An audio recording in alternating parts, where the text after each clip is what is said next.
Bien, muy buenas tardes, un placer estar de nuevo con ustedes en esta sesión del seminario. En esta sesión de el seminario de filosofía y videojuegos de Arqueo Gaming que hemos estado haciendo durante este semestre a lo largo de todos los martes. Los días martes a las 6 de la tarde, hora de Colombia. 8, creo que son las 8 de la tarde, hora de Chile. Y por ahí alguna amiga en España me comentaba que era la 1 de la mañana allá en el antiguo mundo, en el viejo continente. Entonces, bueno, bienvenidos, sean todos ustedes bienvenidos a este nuevo episodio de nuestro seminario de filosofía y videojuegos, esta vez transmitiendo desde las profundas tierras intermedias. Estamos justamente acá de fondo con Elden Ring. Y pues nosotros acá podemos ver un poco como, bueno, algunos escenarios sobre los cuales podemos empezar a hacer unos ejercicios de Arqueo Gaming. Eso lo vamos a ir haciendo en el transcurso de nuestra sesión. Vamos a dejar por ahora nuestro tiznado, a nuestro sin luz, sentados acá a la sombra pensaría que es una especie de muerte, pero parece ser realmente como alguna forma medio funeraria, ¿no? Pero bueno, eso lo vamos a ir mirando con calma. Vamos a hacer una rápida presentación de lo que habíamos estado viendo en las sesiones anteriores y qué es lo que vamos a ver en la sesión de hoy. Entonces vamos a dejar por ahora nuestro tiznado acá y vamos a revisar rápidamente la formulación en las formulaciones generales en las que estábamos, ¿no? Como recordamos, estamos trabajando el tercer capítulo de nuestro libro Arqueo Gaming del profesor Andrew Reinhardt en la versión que salió. Este libro es del 2018. Esta versión fue liberada de manera gratuita en la página justamente de Arqueo Gaming para efectos de investigadores que se dedicaban a este tipo de ejercicios investigativos sobre mundos digitales, videojuegos y demás, a propósito de la pandemia del COVID-19. Entonces pues ahí vamos a tener básicamente tenemos ahí está el libro, ahí está el libro gratuito, lo podemos descargar. Nosotros lo hemos descargado desde ahí y habíamos compartido ya en su momento también los links para que nosotros lo descargásemos. Y bueno, la idea es que hoy vamos a terminar este tercer capítulo. Todavía nos hacen falta bastantes páginas. No obstante, digamos que las páginas anteriores, y es lo que hemos estado viendo en las últimas 2, 3, 4 sesiones anteriores, hemos estado haciendo una reconstrucción de cómo es que funciona la arqueología, o en sentido estricto el arqueo gaming, en el marco de los mundos digitales, ¿no? De los mundos digitales, o como lo llaman acá, de los mundos sintéticos. Habíamos dicho, y es una tesis de la cual hemos partido y que el profesor Andrew Reinhardt ha estado sosteniendo y seguirá sosteniendo todo este tiempo, que los videojuegos son a la vez tanto artefactos arqueológicos como sitios arqueológicos. Tradicionalmente, en la forma usual, digamos, de la arqueología en el mundo natural, lo que nosotros encontramos en un sitio arqueológico, encontramos artefactos. Y justamente pues se hace el ejercicio, digamos, de excavación arqueológica, aun cuando no es la única forma, ¿sí? Ya lo habíamos visto, se hace todo este muestreo arqueológico para encontrar ciertos artefactos. El videojuego tiene una doble naturaleza y eso hace que sea un ejercicio un poco extraño, un poco atípico y eventualmente diferente. De manera tal que necesitamos pues hacer un ejercicio, si se quiere, epistémico, ¿no? O sea, de fundamentación de cómo es que podemos hacer eso así. Lo hemos estado haciendo durante las sesiones anteriores, básicamente, y para ponerlo en términos muy resumidos, la idea fundamental que ha sostenido hasta ahora el profesor Andrew Reinhardt es que no existe mayor diferencia en el ejercicio arqueológico si nosotros nos ceñimos a la búsqueda de artefactos, ¿sí? Y entendiendo por artefactos justamente aquellos dispositivos que han marcado o han definido de una u otra forma la interacción humana con el entorno y que hacen y que representan una cultura, una tradición, unos valores, etc. Entonces el profesor Andrew Reinhardt dice hay variaciones en las aplicaciones de los métodos, pero formalmente es lo mismo. Y es un poco lo que hemos estado hablando, ¿no? La vez pasada llegamos hasta acá, hasta la etnoarqueología, de modo que vamos a pasar rápidamente por ella y a partir de aquí pues vamos a hacer como una contextualización muy rápida de los métodos, o mejor dicho, de la aplicación de los métodos. En unas cuantas páginas el profesor Andrew Reinhardt va a mostrar cómo él ha aplicado todas las estrategias de Arqueo Gaming a un juego en particular, que es el juego que digamos hasta cierto punto lo inspiró a hacer todo esto, pese a que él ya venía trabajando en Archeogaming desde antes, pero que lo motivó a escribirlo como un libro y formularlo como tal, y es el juego de No Man's Sky. Un juego, digamos que salió en el 2016, bueno, se anunció, en 2017 tuvo sus primeros parches. Fue un juego muy sugerente, prometió mucho, había demasiado hype, se logró poco. Finalmente, con el paso del tiempo lograron ajustar el juego, es un juego altísimamente recomendado. Yo ahorita estoy enganchado un poco con Elden Ring, así que vamos a transponer los ejemplos a Elden Ring y vamos a ver qué tanto funciona o no. Naturalmente hay cosas que vamos a poder encontrar compatibles y otras que no. Vamos rápidamente a mirar un poco estas tesis que nos está mostrando, que nos quiere señalar el profesor Andrew Reinhardt a propósito de la etnografía y pues etnoarqueología dentro de los mundos sintéticos, o sea, dentro de los mundos de los videojuegos, ¿sí? Entonces él insiste, él empieza diciendo que justamente podemos hacer este tránsito sin mayor dificultad. Dice que la etnografía estándar es la descripción científica acerca de las costumbres y de hábitos de las personas individuales y de las culturas, ¿sí? Y que esto puede ser hecho dentro de los videojuegos en dos niveles: en un nivel in-game dentro del juego, es decir, donde el etnógrafo estudia una cultura particular designada por el desarrollador y demás, y por parte, digamos, fuera del juego, un extra game, ¿no? Donde el etnógrafo muestra cómo es que hay una cultura de jugadores que no solamente juegan un juego específico, sino que implican una especie de, digamos, de rama, ¿no? De tipo de juego incluso. En ambos casos, en el mundo real y virtual, los jugadores interactúan con sistemas culturales y los arqueólogos necesitan, ¿sí?, poder encontrar justamente estos códigos culturales con los cuales nosotros jugadores interactuamos, ¿no? Va a poner que básicamente para el etnoarqueólogo valdría la pena revisar o estudiar las culturas de ambos mundos en términos de las siguientes características. Habla de 6, que las miramos rápidamente. Dice que las culturas son el camino. Cultures are the way they are because they are adapted to an external environment. Ok, las culturas son digamos, los caminos en los que ellos están, o por medio de los cuales están adaptados a los contextos o a los ambientes externos, ¿sí? Elementos de la cultura son observables. Uno puede comparar sistemas de cultura a cultura. Los elementos de sistemas culturales son interdependientes. Diferentes elementos de sistemas culturales están vinculados unos a otros y se explican mediante una función y se pueden examinar conjuntamente en términos de correlación más allá de unas simples causas. Pongo acá el ejemplo de Gothic, que es muy sugerente. En general todos estos juegos de Piranha Bytes fueron muy conocidos. La saga de Gothic para comienzos de los 2010 más o menos. Luego vino la saga de Ryzen, que fueron los desarrolladores de Piranha Bytes, y era muy sugerente porque en los juegos básicamente partían de la misma premisa.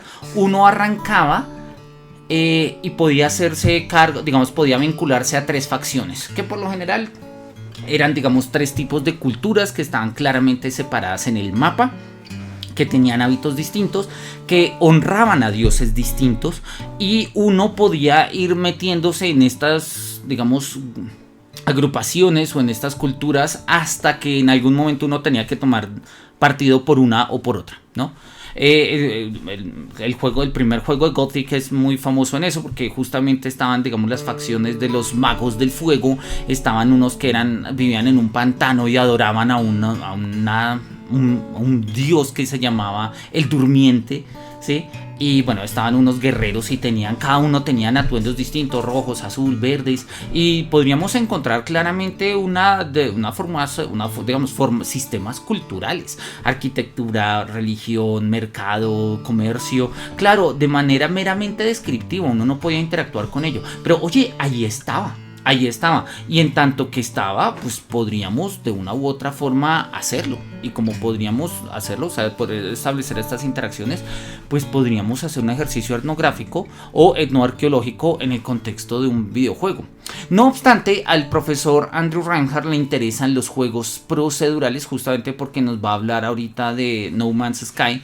Habíamos dicho que los juegos procedurales son aquellos juegos en los que realmente no se diseña un mundo a la manera en que tradicionalmente entendemos que se diseñan los mundos en los videojuegos, sino que se crea un código El código naturalmente está, digamos, trae sus assets, o sea, está vinculado justamente a ciertos aspectos de diseño.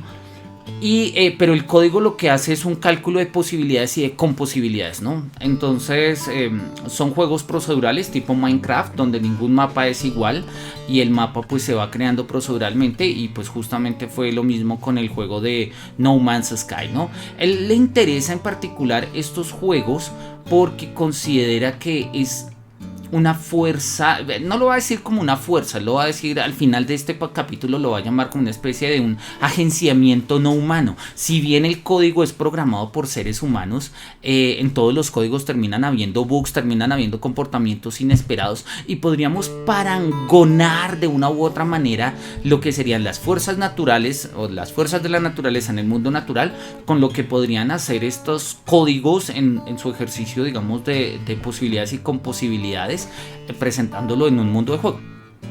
Entonces, a él le llama poderosamente la atención la creación de juegos de manera procedural, y pues ya ha insistido mucho en eso, y de hecho profetizaba, decía que para el año 2020-2022 iban a haber culturas creadas de manera procedural en los juegos.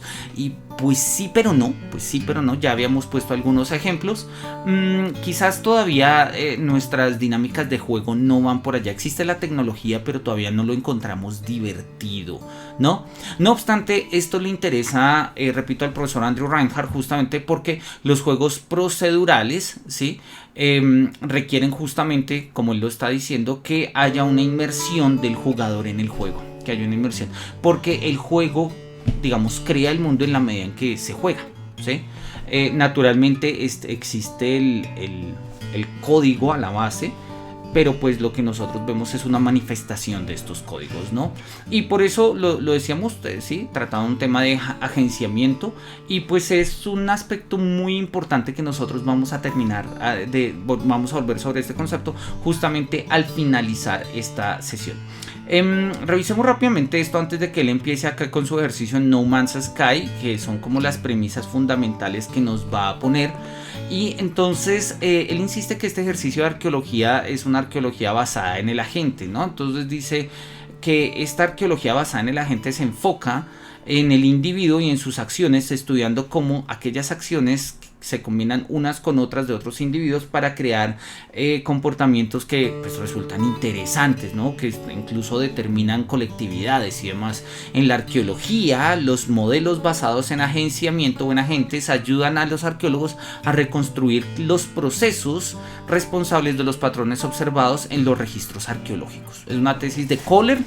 Creo que esto pues naturalmente digamos que tiene un mayor alcance, o por lo menos es más visible en términos de una arqueología en el mundo natural, pero en los mundos sintéticos también se aplica. También se aplica, es justamente el desarrollo que nos va a poner más adelante. Dice, los jugadores se dan cuenta que sus acciones tienen efectos no solamente en ellos mismos, sino también en el espacio de juego, ¿sí? Y esto no es diferente a lo que pasa en el mundo real, ¿sí? Y entonces ahí nos pone algunos ejemplos para finalmente decirnos que la arqueología toma estos conceptos de agenciamiento humano y pues los va a ampliar justamente a lo que es el mundo de juego, de tal manera que a veces nosotros jugamos el juego y a veces el juego nos juega. Eso es una tesis muy bella que va a aparecer en Verdad y Método de Gadamer. Gadamer insiste en que cuando nosotros jugamos un juego, cualquiera, incluso un videojuego, yo lo puedo decir en primera persona, decir yo juego un juego, yo juego Elden Ring, y sí tiene sentido, eso gramaticalmente se entiende, pero ontológicamente o en términos gadamerianos, hermenéuticamente, lo que pasa ahí es algo diferente, porque yo no es que sea un sujeto al margen del juego. En el momento en el que yo juego, el juego me cobija. De tal manera que y él lo dice en estos términos, el sujeto del juego es el juego mismo, ¿sí? El juego se juega a través de nosotros. Esto es una premisa, claro, filosófica, muy ontológica. Pues habría que leerse las 40 páginas que leí Gadamer en Verdad y Método para discutir un poco esto a mayor profundidad. Hay un video que yo hice justamente sobre el concepto de juego en Gadamer en el canal de Filosofía y Videojuegos. Me va a permitir compartirlo, pues ya que estamos acá podemos denme un segundito.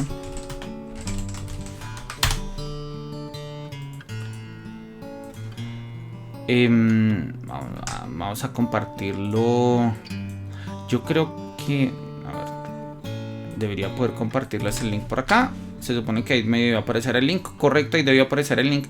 Y acá me debería aparecer la ventana tal cual, ahí me puede aparecer la ventana. Si están interesados en profundizar un poco en este tema, les recomiendo pues el concepto de juego en Gadamer, un video del canal de Filosofía y Videojuegos, que es pues el canal, digamos, en el cual pues terminamos, digamos, sobre el cual gira todo nuestro proyecto de filosofía y videojuegos por ahora, ¿no? Entonces incluso estos mismos seminarios quedan grabados y luego posteriormente son archivados en su respectiva lista de reproducción en YouTube. Entonces los invitamos a revisar este canal de filosofía y videojuegos, y en particular este concepto de juego en Gadamer explicado pues con Grand Theft Auto 5, porque oye, pues es una muy buena forma, creo yo, de explicarlo bien.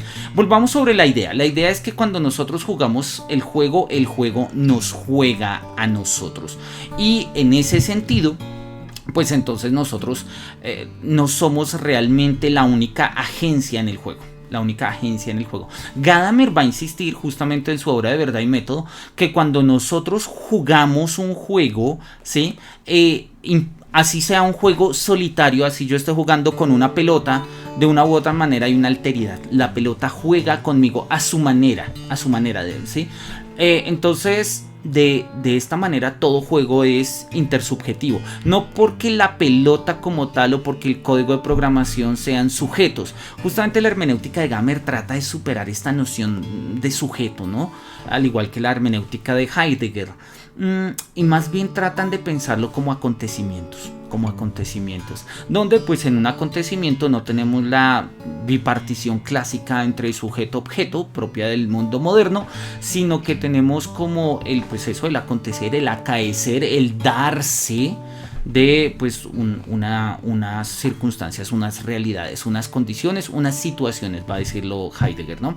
Bien, el profesor Andrew Reinhardt sigue en este contexto y dice que dice lo siguiente: con los videojuegos, entonces, la etnoarqueología nos lleva un poco más allá de lo que podemos hacer con las, digamos, nos lleva un poco más allá y hace un poco borrosas las líneas entre el mundo real y el mundo virtual. El antropólogo Penny Harvey lo dice en este sentido. Las nuevas curiosidades, sí, están, digamos, conciernen o están orientadas a otros caminos de vincular los mundos no humanos, ¿sí? Y yo creo que, repito, esto es una idea clave, porque el agenciamiento en un contexto de un juego no es únicamente el ser humano. Nosotros no somos únicamente los que hacemos el juego y los que jugamos el juego. Hay una serie de posibilidades, de factores de diseño, de factores de programación, de circunstancias, de azar, de caos, que pues condicionan y aparecen y tienen una dimensión en el mundo del juego. El profesor Andrew Reinhardt al final, y lo vamos a ver ahorita, tiene una consideración muy sugerente, muy vindicativa, y eso me gustó, acerca de los bugs y de los glitches, o sea, de este tipo de errores que aparecen en los juegos. Y él dice, ahí hay un artefacto arqueológico que es supremamente valioso y que por ahora, digamos, no le hemos prestado suficiente atención. Y no le hemos prestado suficiente atención porque o lo cogemos a broma y decimos, oye, mira cómo está de mal optimizado el juego que tiene estos bugs, ¿sí? O lo cogemos simplemente como un error que debe ser corregido. No obstante, repito, pues ahí estamos en un agenciamiento digamos, en un escenario no humano, y creo que eso es algo importante. Porque podríamos emularlo de una manera al mundo natural. Él sigue diciendo que debemos entender nuestras interacciones con las cosas o ignorarlas, ¿sí? El estudio debe develar, ¿sí? dentro de la arqueología de medios, modos de escritura que no son productos textuales humanos, sino expresiones de las máquinas mismas, funciones que tienen, pues que son expresiones de su forma puramente lógica. Hay un ejemplo que a mí me gustó mucho. Fue el caso de el Curiosity, el Curiosity, que fue pues no sé cómo llamarlo, pues el roller, el robot que llegó a Marte, ¿sí? Y el Curiosity al final, cuando ya estaba a punto de quedarse sin batería, sacó esta frase que resultó ser supremamente sugerente, ¿sí? De hecho le han hecho imágenes y demás. Y puso, lo dijo en estos términos: My battery is low and it's getting dark. Sí, mi batería está baja y se está volviendo oscuro. Como expresión es simplemente una expresión, es decir, es una descripción factual de los hechos a partir del lenguaje que la máquina sabe y puede utilizar, y está diciendo: mi batería está baja y se está volviendo oscuro. Y nosotros pues entendemos lo que quiere decir, pero lo está diciendo un robot que se va a quedar en Marte en el momento en el que está perdiendo la energía, está completamente desconectado de casa, etcétera, etcétera, etcétera. Se volvió básicamente casi que un ícono, incluso para muchas personas, casi que fue tomado de una manera, si se quiere, digámoslo, emocionalmente expresiva, casi como si el robot o el roller, el Mars Roller, el roller que estaba allá en Marte, el Curiosity, estuviera expresando un sentimiento. No era un sentimiento en términos en los que nosotros entendemos el sentimiento, pero no obstante, pues así fue tomado y así lo estaba diciendo, ¿sí? Se está haciendo oscuro, me quedo sin energía, y pues la imagen acá lo muestra, ¿no? Cuando tengan tiempo, busquen sobre esto, hay toda la cantidad de imágenes, memes, tatuajes. Fue una expresión sugerente y tiene que ver justamente con esto que estamos señalando, con el modo en que la arqueología nos permitiría enfrentarnos a textos no humanos,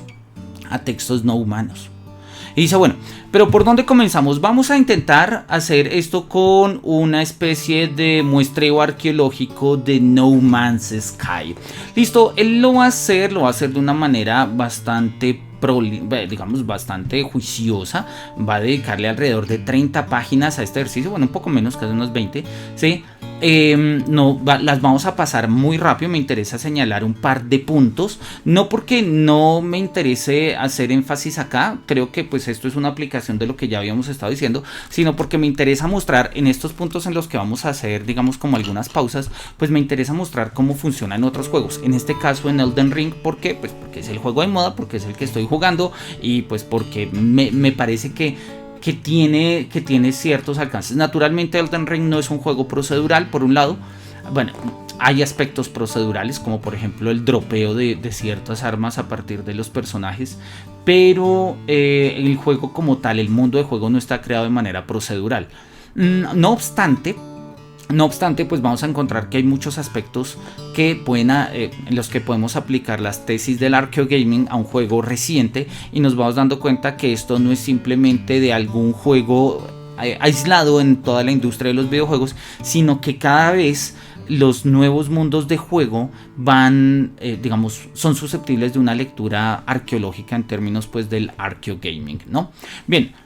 Entonces, empieza diciendo que No Man's Sky no es el primer juego procedural. Sin embargo, ha elevado el juego procedural a un siguiente nivel, donde los algoritmos son usados para crear prácticamente todo el universo, ¿sí? Y pues todo el tamaño del universo que se ha creado dentro del mismo juego, incluyendo planetas fotorrealistas, plantas y animales, climas, sonidos e incluso lenguajes. Para explorar estas ideas, inicialmente, él creó el muestreo, la survey, la encuesta. Sí, survey es una encuesta, digamos un formulario, ¿sí? arqueológico de No Man's Sky en el 2016, para explorar y documentar los ejemplos de ambientes construidos y material cultural, todo hecho por la interpretación de líneas de código, ¿sí? que entonces pues acá nos pone justamente un ejemplo. Vamos a poner un poco más el zoom, y esto es justamente lo interesante. Cuando nosotros diseñamos un juego, o sea, cuando nosotros estamos creando un juego en, no sé, en motores tradicionales, pensemos en Unity o pensemos en Unreal, pues uno toma un objeto que tiene colliders o no colliders, que tiene, pues, bueno, tiene sus assets vinculados o no, y entonces uno los dispone en el mundo. De una u otra manera uno está creando el espacio en el espacio mismo. No obstante, digámoslo así, acá no hemos superado el plano geométrico, lo cual está bien y funciona mucho porque permite ver de entrada la parte del diseño. No obstante, cuando estos espacios son generados de manera procedural, pues es necesario que el código sea el que los construya, de tal manera que se tiene conocimiento del margen de posibilidades, pero no se tiene conocimiento de las posibilidades efectivas que se han realizado de las dichas combinaciones. Eso llama poderosamente la atención porque, por ejemplo, ha dado la circunstancia de que haya un hueco que sirve de mirador para mirar estas ruinas. Son posibilidades, son con posibilidades de los juegos procedurales, y le llama poderosamente la atención al profesor Andrew Reinhardt en este sentido. Él insiste en que para que un ejercicio arqueológico tenga sentido necesita cumplir con dos criterios de conservación y criterios de publicación. De tal manera que para hacerlo, él había iniciado una cuenta en Twitter que se llama NMS Archaeology, o sea, arqueología de No Man's Sky, básicamente. La estuve revisando, no estuvo ciertamente activo hasta cierto punto. Denme un segundo a ver si encontramos acá el Twitter, y es que cerré la ventana. Acá está la ventana del... Y el último tweet fue del 2020, ¿no? Entonces acá tenemos, sacaron unos botoncitos, esto fue en el 2019, y el último tweet de esta cuenta, sí, fue del 2020, y pues habla un poco acerca de, pues, de una localización, Hermitwood, Amusement Park, ahora abandonado y por debajo del agua, un planeta paradisíaco.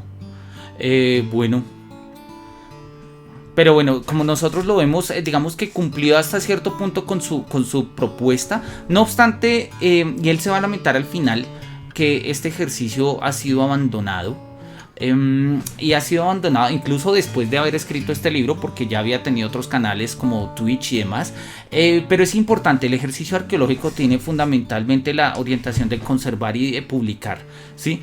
Y de esta manera, pues, en el fondo, publicar no es más que otra manera de conservar, o sea, de preservar, ¿sí?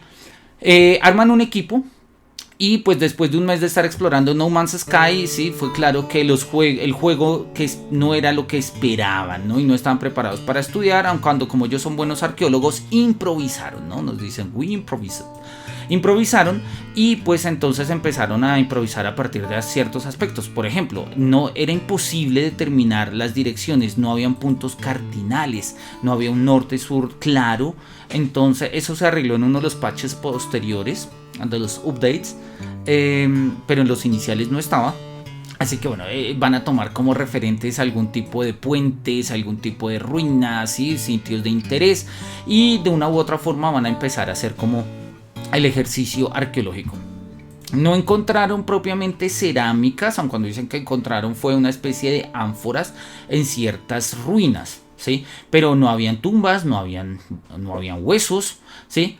Y él dice, al final se va a dar cuenta que el mundo está completamente vacío, excepto por los edificios que han quedado de los antiguos. No obstante, él lo va a decir, pese a que hay edificios antiguos y modernos, todos son contemporáneos. No solamente porque fueron creados en el mismo momento por el código procedural, sino porque no hay claramente una progresión de los espacios en el juego. Se supone que están viejos, pues sí están viejos. Algunos edificios incluso se ven viejos, pero ¿qué implica que eso sea realmente antiguo. O sea, hay una forma de conocer el paso del tiempo dentro de los juegos. Ya él nos había dicho en un capítulo anterior que en los videojuegos difícilmente podemos encontrar una muestra o una evidencia de eras geológicas. Sí, difícilmente. Y pues es que justamente es difícil. Quizás a futuro, donde ciertos juegos tengan memoria, ¿sí? Podría pasar. Ya habíamos puesto un ejemplo de cómo cuando uno empieza The Witcher 3 puede importar los resultados de la partida de The Witcher 2. Eso básicamente afecta a algunas organizaciones de los aspectos del mundo, pero no implica otro tipo de cosas más. No obstante, ya es un primer paso. Quiere decir que con el paso de los años, de los siglos, no sé, pensemos el día que saquen Elden Ring 2, por decir algo, ¿sí? Cuando nosotros importemos nuestra partida inicial, podremos, no sé, traer aquellas cosas que tenemos, nuestras espadas, talismanes, pero también ciertas cuestiones. Por ejemplo, si cayó el meteorito y había un hueco en el necrolimbo, pues quedó el hueco. Si nosotros no hicimos esa misión y no cayó el meteorito, pues no está el hueco. Y eso empezaría a mostrar una especie de evidencia, digamos, de paso del tiempo en las distintas partidas de juego. Eso todavía no se ha visto y quizás es algo de lo cual podríamos nosotros pensar. Pero bueno, ¿qué es lo que ha encontrado? Él dice, lo primero que encontramos fueron monolitos, ¿no? Algunas piedras aquí, otras piedras allá, unas formas, en la mayoría manera de ruinas, ¿sí? En algunas culturas, ¿sí? Las culturas Viken, los Gek no tenían monolitos, por ejemplo, ¿sí? Después de esto, ¿sí? Se han encontrado como una especie de shipwrecks, o sea, como de, bueno, realmente esos naufragios o digamos de naves rotas, ¿sí? Que han aterrizado en alguna parte del espacio y que pueden ser encontradas de manera un poco diferentes. ¿Sí? Se han encontrado edificios de distintos tipos, ¿sí? Cerca de los planetas que se han visitado y aparecen ruinas. ¿Sí? Las ruinas son quizás aquellos espacios que tienen mayor interés arqueológico, a saber, porque ellas apuntan a una época digamos de la primera civilización, a una época anterior, y las ruinas mismas pueden ser agrupadas, bien sea pues están hechas de stone, de piedra o de adobe, y ninguna ruina está habitada. Muchas de las ruinas, no obstante, tienen una o dos flagpoles, o sea, una especie de banderines, ¿sí? De diferentes tamaños y de diferentes formas. Resulta un poco confuso, dice él, no resulta claro por qué las ruinas y los portales aparecen donde aparecen. Claro, en un juego procedural no es muy claro entenderlo. Bueno, quizás los programadores logren entenderlo, pero no en su 100% de realidad. Es decir, entienden la programación que subyace a él, pero es posible que en la ejecución del código pues surjan justamente algún tipo de combinaciones no esperadas, pero pues que se siguen lógicamente de ahí. Y algo que le llama la atención a él es que las ruinas son las mismas a lo largo de la galaxia. Entonces, pues que existen independientemente de las tres facciones y que están unidas en la arquitectura. Entonces, la conclusión de esto es que en No Man's Sky las ruinas fueron construidas como ruinas para el explorador moderno. De una u otra forma son banales, ¿no? O sea, es una ruina construida como ruina. No es el proceso de arruinamiento de algo, sino que pues se ha creado una ruina como ruina. Ya la vez pasada habíamos hablado, y lo repetimos ahora, en la mayoría de los videojuegos las ruinas son cofres. O sea, en una ruina hay un tesoro. Básicamente ese tesoro puede ser o un mapa, o una espada, o un acceso a otro sitio del mapa, o qué sé yo. Sí, pero por lo general las ruinas son cofres. O sea, tienen la misma función de cofre. Lo que pasa es que son cofres grandes, ¿sí? Y en este sentido yo comparto la idea del profesor Andrew Reinhardt. No hay un abordaje de la ruina como ruina. Hay un texto del profesor Alain Musset que se llama El tiempo en ruinas. Se los había compartido hace un tiempo por acá. Miremos a ver si por acá encuentro la portada. El tiempo en ruinas tal cual. Tengo cerrada acá otra vez la ventana.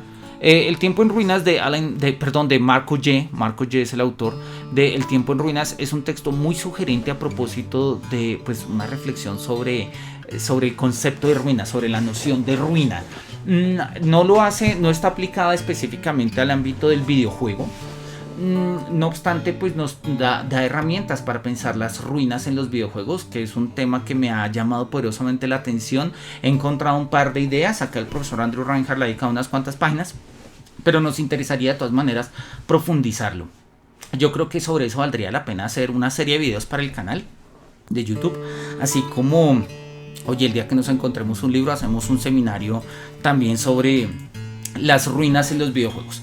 Bien, entonces va a establecer como una especie de resultados de la exploración, o mejor dicho, más que resultados de la exploración, ¿sí? De lo que se puede hacer en esta exploración, ¿no? Entonces mirar si el espacio afecta y cómo afecta y dónde afectan estas estructuras tal como han sido ubicadas, continuar aprendiendo el lenguaje del Atlas, ¿sí? Surge la pregunta entonces, ¿es la escritura pura fantasía o puede resultar significativa? ¿Es un lenguaje comprensible? Continuar recolectando y manteniendo un registro del contexto de los banners, de las banderas, de sus colores y demás. Hacer un poco de train spotting, ¿no? Pero pues con las naves y demás. Estudiar el mercado y responder la pregunta si hay alguna especie de razón que explique, digamos, por qué es que los waypoints, o sea, estos caminos de tránsito están ubicados donde están. Y en todo esto justamente él va a encontrar y él va a darse cuenta que cuando nosotros jugamos un juego y empezamos a tomárnoslo en serio, o sea, empezamos a tomarnos en serio el mundo de juego como un mundo, pues nos vamos a encontrar con una serie de escenarios, ejemplo glitches o ejemplo anomalías. Él insiste en que son diferentes. Son diferentes porque las anomalías son cosas raras que pasan en el juego, que se comportan diferente a como los jugadores pueden esperar que acontezcan, ¿no? Por ejemplo, se encuentra un spinning, una esfera que rueda, ¿no? Spinning Gold Sphere, ¿sí? En el contexto, en el sitio de una ruina, ¿no?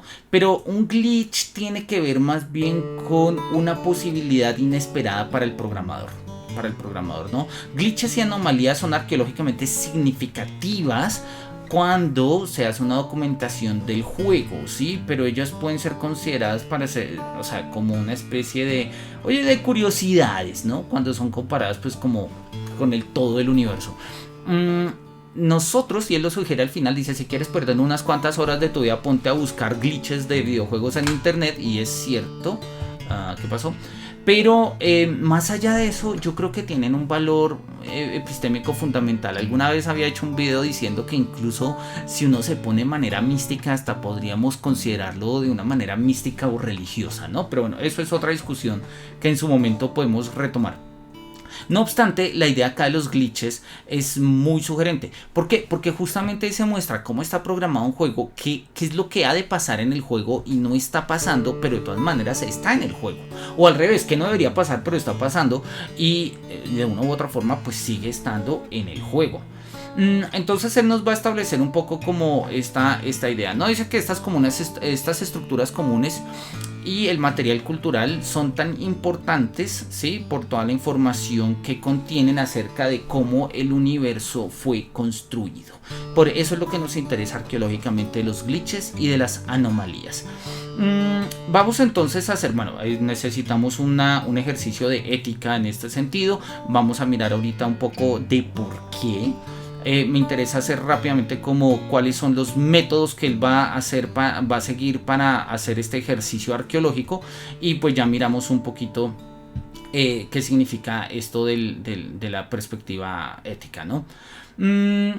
Dice que parte de este survey, de este cuestionario arqueológico para No Man's Sky, ¿sí? Se decidió hacer un transecto, que es un término técnico de la arqueología. Lo estuve mirando esta mañana, no lo encontré, no lo entendí del todo bien, así que no me atrevo como a explicarlo formalmente. Básicamente tiene que ver con un rastreo de los espacios y de cómo se influyen los espacios culturales y naturales. Es hasta donde entendí. Bien, Entonces dice, vamos a hacer un transecto de una de las lunas de No Man's Sky, y pues ha escogido, ¿sí? Una de las lunas que se llama Aobandan Element, que es una de las dos que orbitan el planeta Gapacasuso LR474 del planeta, bueno,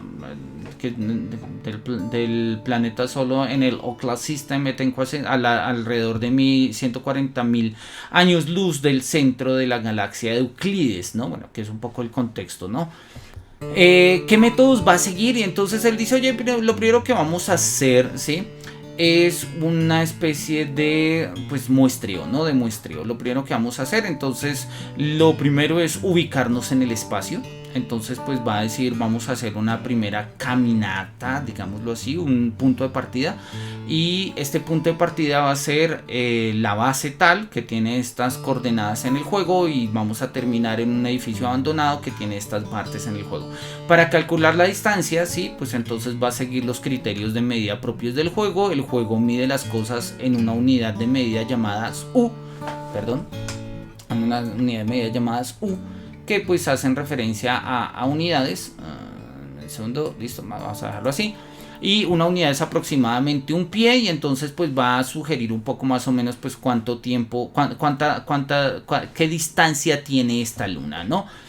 Esto quiere decir que pues más o menos estaríamos caminando alrededor de unos 16.560 unidades por hora, o sea, pies por hora, y asumiendo que un viajero, sí, pues camina alrededor de 3 millas por hora, esto equivaldría más o menos a 5.520 unidades por milla, ¿no? Recordando que pues una milla en la Tierra son 5,280 pies. Bueno, esos son un poco sus planteamientos, sus medidas. Y él dice, lo primero que vamos a hacer es formularnos unas preguntas. Y estas preguntas implican tomarse en serio el mundo del juego. Primero, ¿cuántos edificios, sí?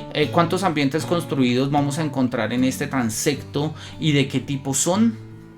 Podemos decir que hay estructuras que estén vinculadas a una de las 3 razas del juego, o son edificios ubicados por otro tipo de razas. ¿Cuánta basura encontraremos a lo largo de este trayecto y qué tipo de basura será? ¿Qué clase de paisajes y espacios están a la base o soportan los diferentes tipos de intrusiones no naturales, basura, edificios, ruinas, monolitos? ¿Sí? ¿Podemos sacar de ello alguna conclusión? ¿Hay algún tipo de descubrimientos no naturales, sí, en términos de artefactos y sitios espaciados a lo largo del tiempo, distancia, o ambos, o están ubicados más o menos de una manera aleatoria? Podemos encontrar algún tipo de glitches, y si es así, ¿cómo se manifiestan? Oye, son preguntas muy buenas y son preguntas claramente valiosas en el contexto de un estudio del espacio de juego. Volvamos a nuestro personaje, que lo dejamos sentado hace un rato acá en Elden Ring. Vamos a ponernos a mirar un poco este escenario. La verdad me encantó este escenario. Estoy en la parte subterránea del Necrolimbo, y esto se llama soldado dragonante de Norstella. Estamos cerca de la ciudad eterna. Y pues básicamente lo que nosotros vamos a encontrar acá son una especie de figuras, pues oye, hasta cierto punto en tortura, ¿no? Nosotros lo podemos ver, se están tomando la cabeza, se están tomando pues sí, tienen expresión de lamentos.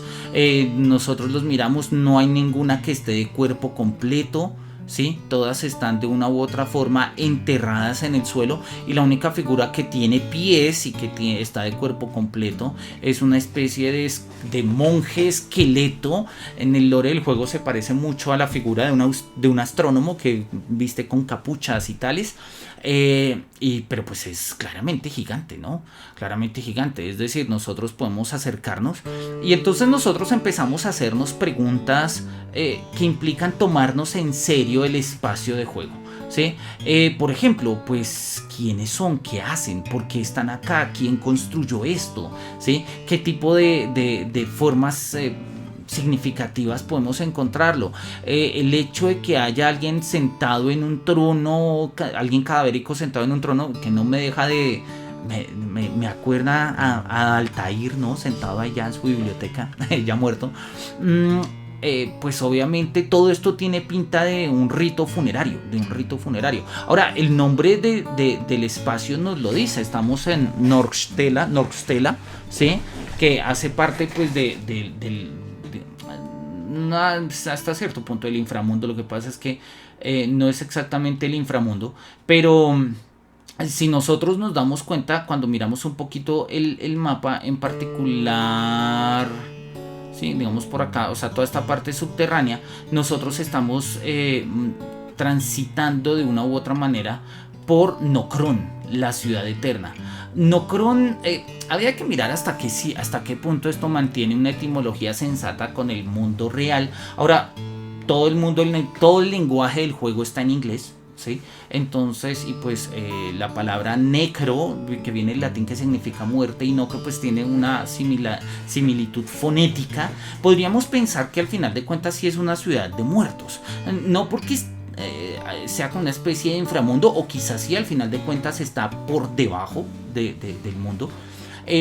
Pero nosotros podemos empezarnos a hacer este tipo de preguntas. Ahora, una pregunta fundamental: ¿por qué hay estrellas en el inframundo? O sea, ¿cómo es que pueden haber estrellas en el inframundo?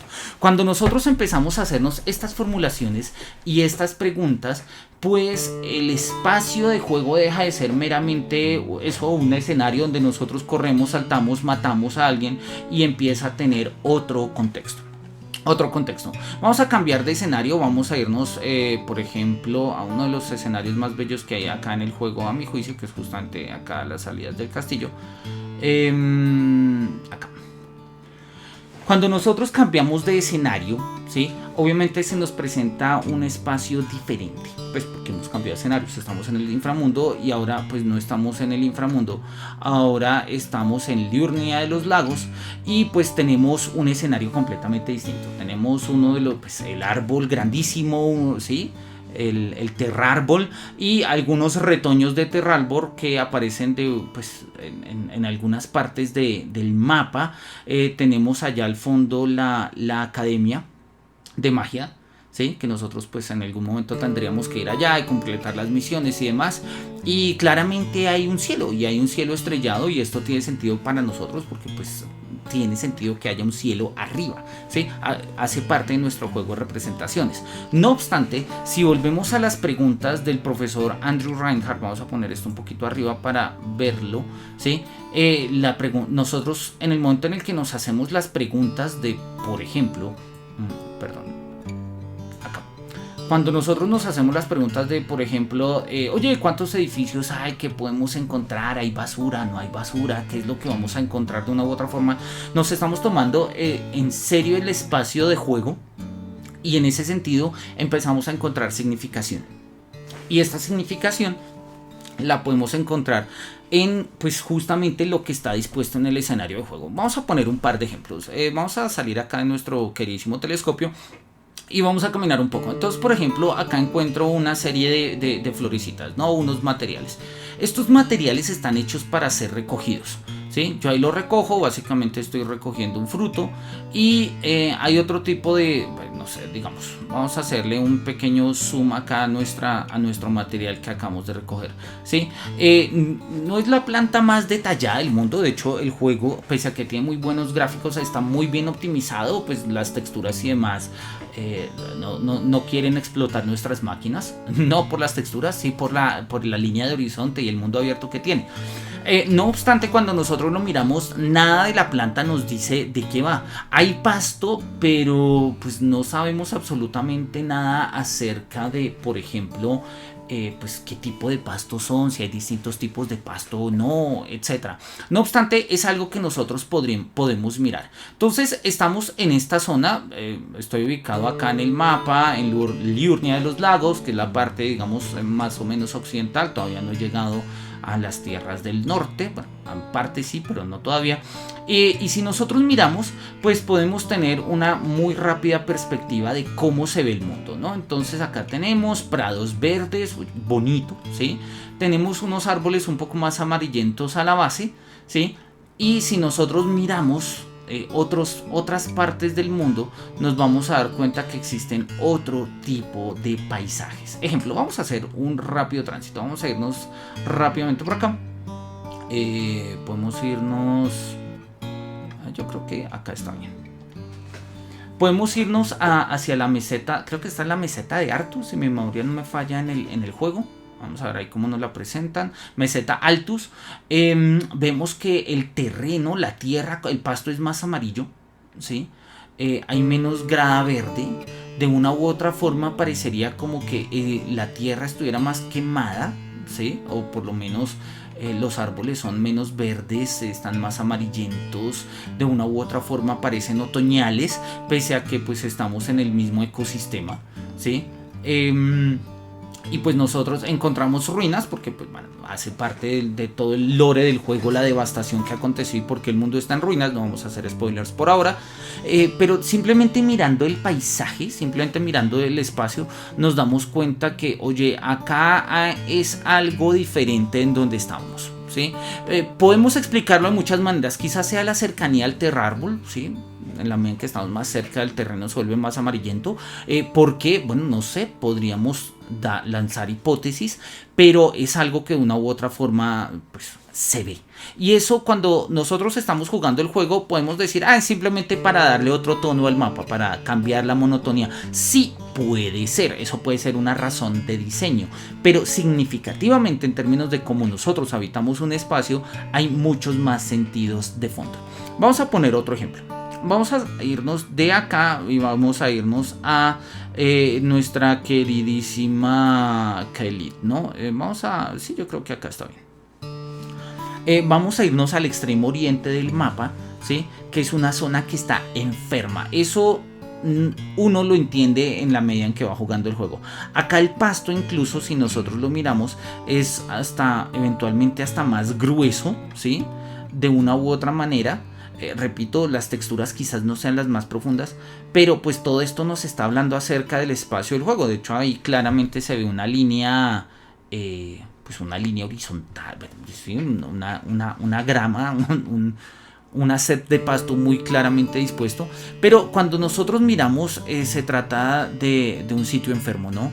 Los árboles están caídos, de hecho por allá tenemos el cadáver de un dragón, hay unas cosas medianamente purulentas que son más bien como unos hongos, ¿sí?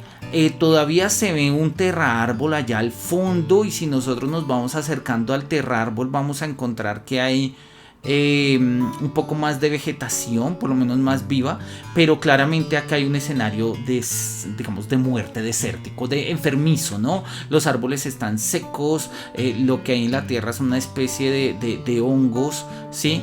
Y pues de hecho el lugar es altísimamente hostil. Si nosotros nos movemos por esta zona encontraremos enemigos altamente difíciles y encontraremos un escenario pues digamos que dista de ser bello en términos de la belleza que habíamos contemplado antes.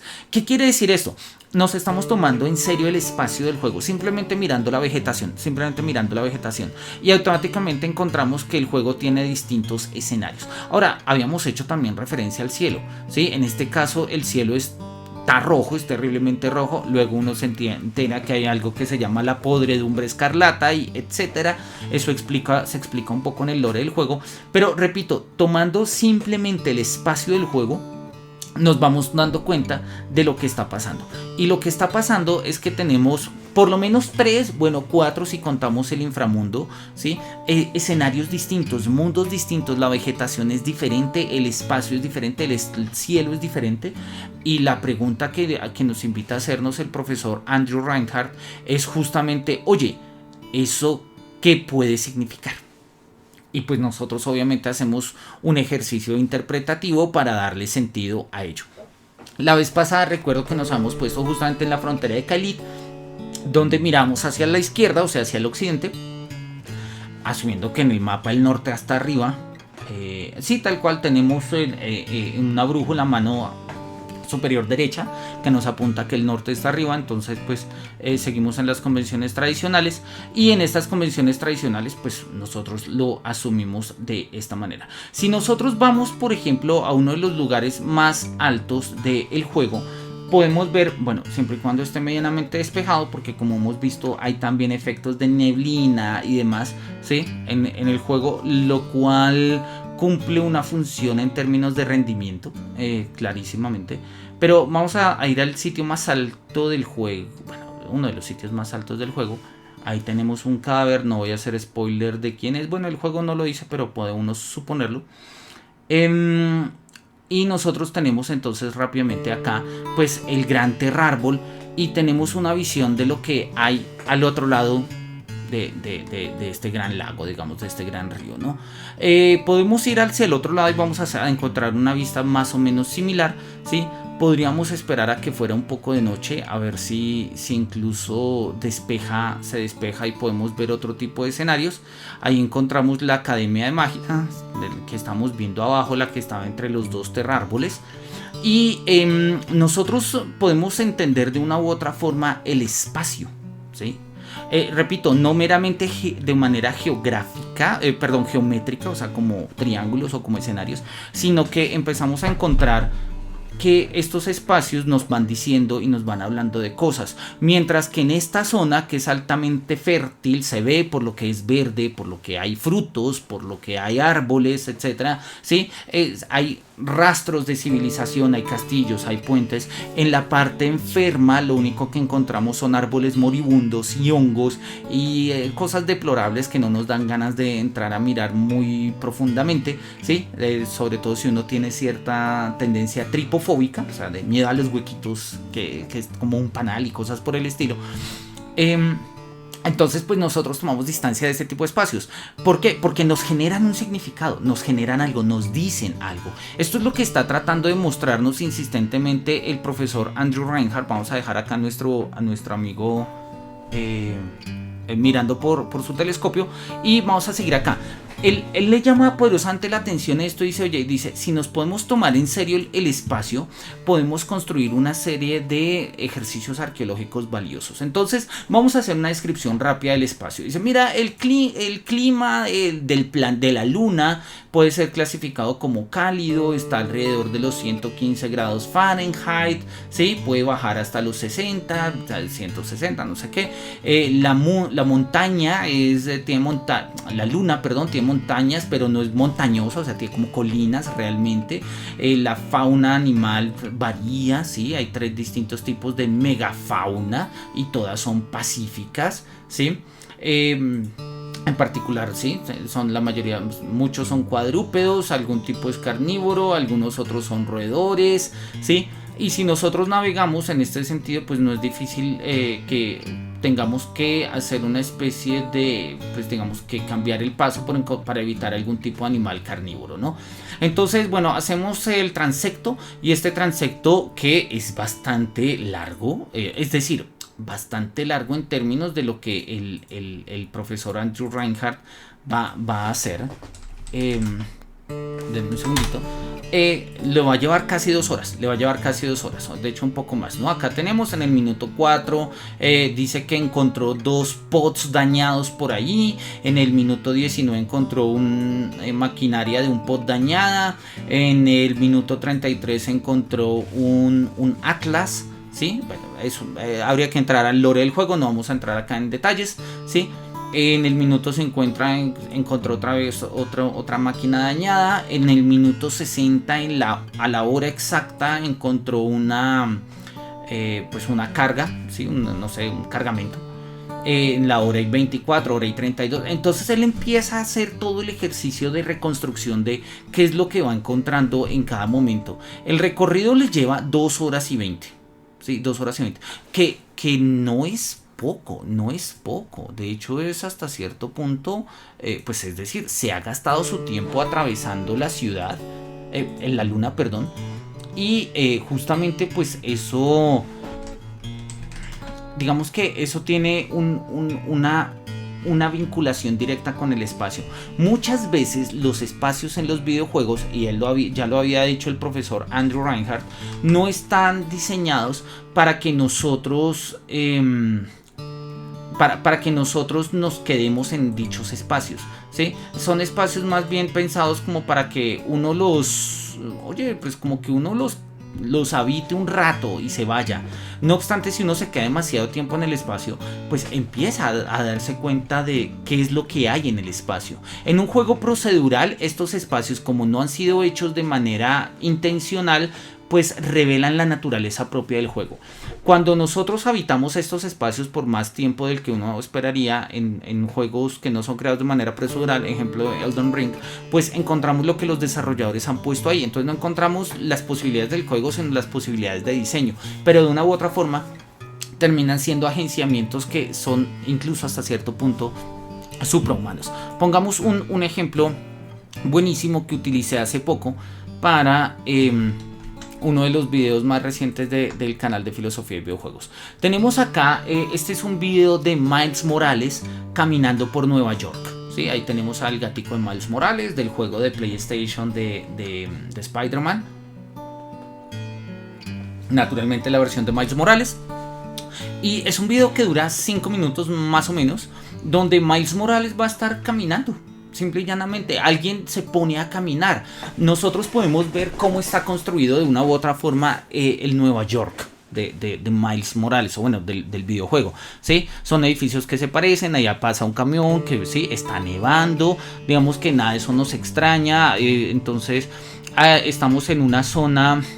Realmente no sé en esta parte en qué parte del mapa estamos, pero pues fácilmente podríamos decir que estamos en Brooklyn, por decir algo, ¿sí? No es tan elegante como Manhattan, y entonces empezamos a encontrar, está cayendo nieve, hay luces en los árboles, algo nos dice que podríamos estar cerca a temporadas navideñas, ¿sí? O justamente han pasado las temporadas navideñas, está atardeciendo, el suelo se ve blanquecino también, ¿sí? Hay gente que está interactuando de una u otra forma con Miles Morales, hay basura, entonces se está reconstruyendo el mundo. El acto de caminar en un videojuego se vuelve una forma de habitar este espacio.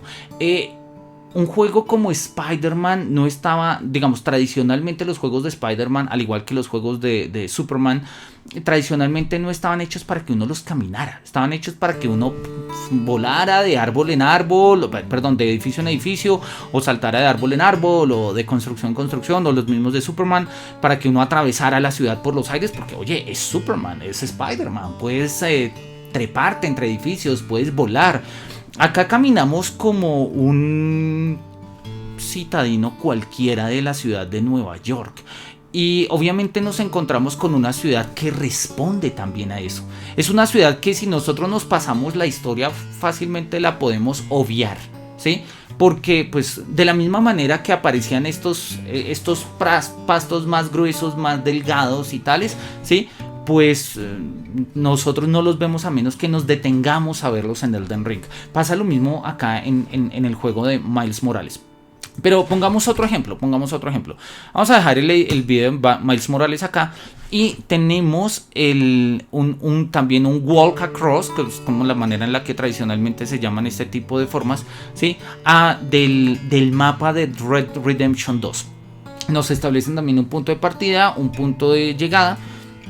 Y entonces nos dice que va a salir prácticamente del Coronado Sea. Y pues se va a caminar hasta básicamente al otro lado del juego, del mapa, ¿sí? Y nos va a llegar hasta ¿cómo es que se llama este sitio? Hasta el Willersheds, ¿no? Y bueno, este video dura 3 horas y 15.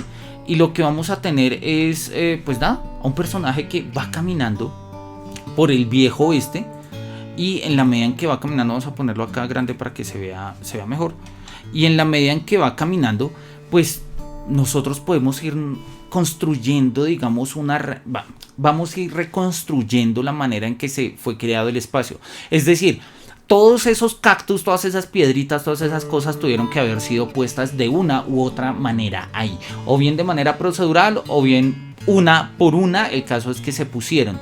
No obstante, el hecho de gastarnos 3 horas en transitar por todos estos vericuetos del mundo nos conduce justamente a pues a una experiencia del espacio diferente, donde nosotros podríamos empezar a rastrear una cantidad de cosas que bien sea un diseñador puso ahí, incluso a escondidas de otros diseñadores, eso pasa, ¿sí? O a veces simple y llanamente había una idea, luego la taparon, pero de una u otra forma resultó visible, solo que pues nadie volvió a pasar por ahí. Un poco lo que pasa en los espacios reales, ¿no? Pues en los espacios del mundo natural, espacios que muy poca gente va, entonces no se descubren mucho, y en el momento en el que un ojo atento es capaz de descubrir algo, no sé, una loza antigua, algún tipo de mosaico de la antigüedad, restos orgánicos de hace siglos, no sé, algún fósil, este tipo de cosas suelen pasar. Quizás en nuestros contextos latinoamericanos no pasen mucho, en parte por las condiciones geológicas de nuestros suelos, pero es muy común eso, digamos, en Estados Unidos o incluso en Alemania, son noticias que de tanto en tanto pasan, ¿no? Podríamos seguir viendo, bueno, no, las 3 horas no, pero es una experiencia sugerente. A mí me llama poderosamente la atención cómo digamos, los espacios cada vez más vívidos de los videojuegos han motivado a que haya gente justamente que, bien sea por conocer el mapa o bien sea simplemente por mirar qué tan largo es o lo que sea, pues se pone a caminar. Y el juego se vuelve literalmente una forma de, o sea, caminar se vuelve una forma de jugar. Y en este sentido, mediante el acto de caminar, nos estamos apropiando del espacio, lo cual quiere decir que pues podemos hacer un ejercicio de significación del mismo. Lo que en últimas termina redundando en un ejercicio arqueológico, porque estamos conservando y preservando una construcción espacial. Es decir, el juego de Red Dead Redemption 2 funcionará mientras haya compatibilidad y retrocompatibilidad con el juego.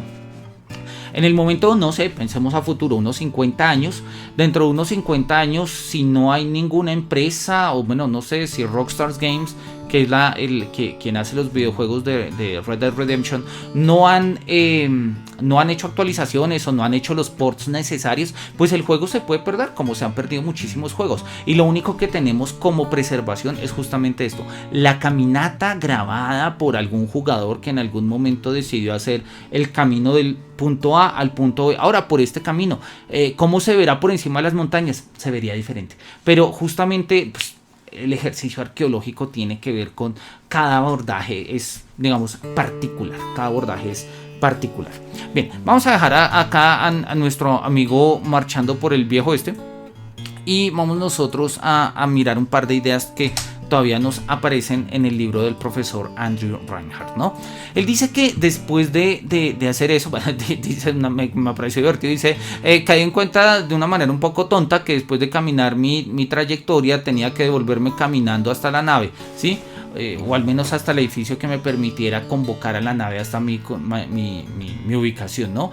Y dice, bueno, no importa, caminé y encontré algunas otras cosas, ¿no? Entonces encontró una torre, encontró una estación Iguaiduk, ¿sí? Encontró más ruinas y encontró la Koriguchi 31, ¿sí? Una antigua nave Gek y demás. Bueno, en fin, nos empieza a contar acerca de los descubrimientos, que es justamente, como ya lo habíamos dicho, un ejercicio de aplicación del arqueogaming. Habíamos dicho que la tarea fundamental de la arqueología es la preservación y conservación, lo cual en el fondo, la preservación y la publicación, lo cual en el fondo significa preservación, o sea, conservación, ¿sí?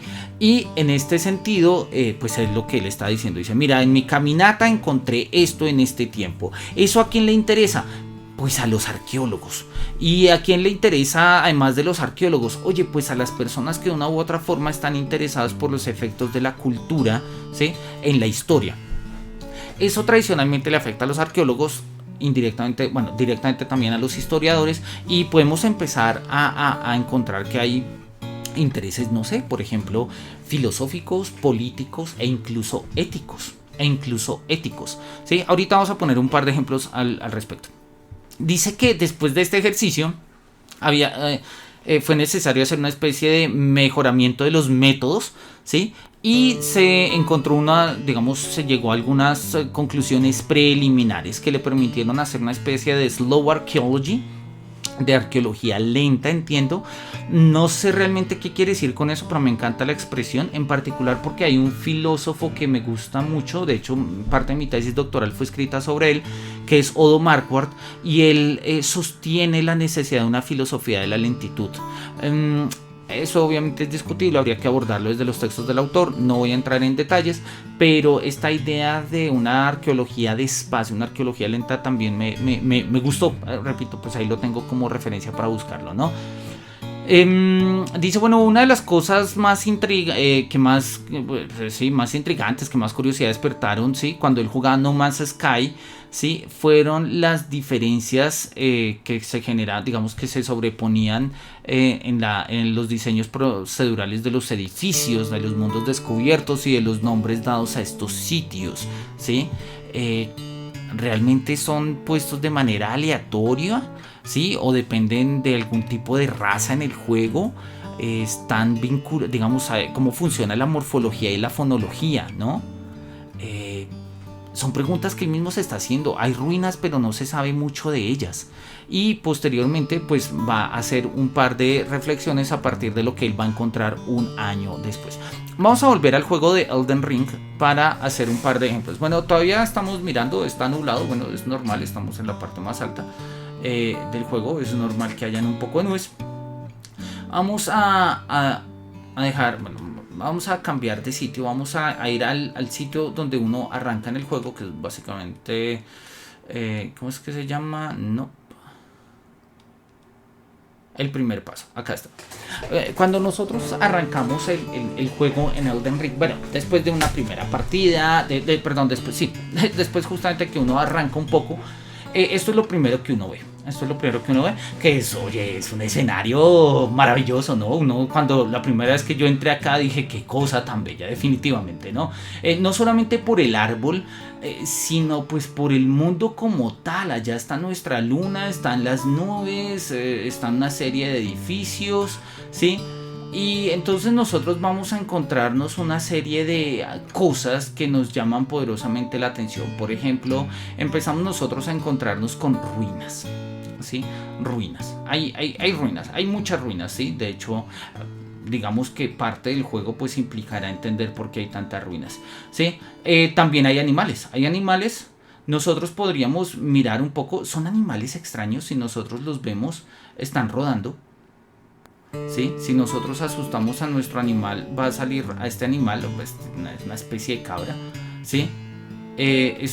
O de llama, sí, bueno, sí, es como un cabrío, es algún tipo de bovino, ¿sí? Algunos de ellos ruedan, ¿sí? Se forma una especie de bolita y salen rodando. Tienen digamos, están programados de una manera sugerente para tener un movimiento que evada al personaje y que reaccione de una u otra manera. Yo salto y se asusta, pero ¿por qué se asusta? No le estoy atacando. Ahora, el hecho de que se asuste es una forma de lenguaje que yo puedo utilizar para apalabrar y expresar el comportamiento programado de este personaje. Bueno, no es un personaje, de este animal. Vamos un poco más por acá. Acá en las ruinas suelen habitar bastantes animales, en particular animales como este tipo de cabritos, de cabritas si se quiere. Vamos a mirar, me interesa dónde es que está esto. Esto está un poco más por acá. Si nosotros nos acercamos a otro tipo de ruinas, por ejemplo, ¿sí? Vamos a encontrar otro tipo de animales, ¿no? Entonces acá nos vamos a encontrar una especie de vampiros que esos por defecto están ahí. No obstante, son criaturas que por lo general aparecen más en la noche, lo cual pues nos habla un poco acerca de ellos. Y acá en el risco, en la mayoría de riscos, vamos a encontrar una especie de aves que, pues oye, para no ser demasiado quisquillosos, vamos a decir que se tratan de águilas, ¿sí? En alguna parte del juego hay unos que parecen ser búhos, ¿sí? Ahí tenemos alguna de nuestras águilas que se fue volando. Ahí tenemos otra águila que está claramente reposando. Y oye, nosotros podríamos preguntar, oye, no sé, ¿qué puedo hacer con el águila? ¿Sí? Pues eventualmente morí. Me fui de cabeza. Bien, nosotros podríamos decir ¿qué puedo hacer con el águila? Y pues con el águila podemos hacer una serie de cosas, ¿no? Podemos matarla, podemos acompañarla de una u otra manera, ¿sí? Justamente, y a partir de ello, y quiero mostrar un video que sacó justamente hace unas semanas PETA. PETA, no sé si ustedes lo recuerden, denme un segundo acá. Lo busco. Lo tenía abierto y lo cerré.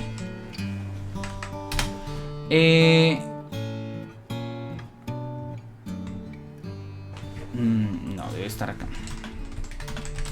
PETA es una organización pues que defiende los derechos de los animales, ¿sí?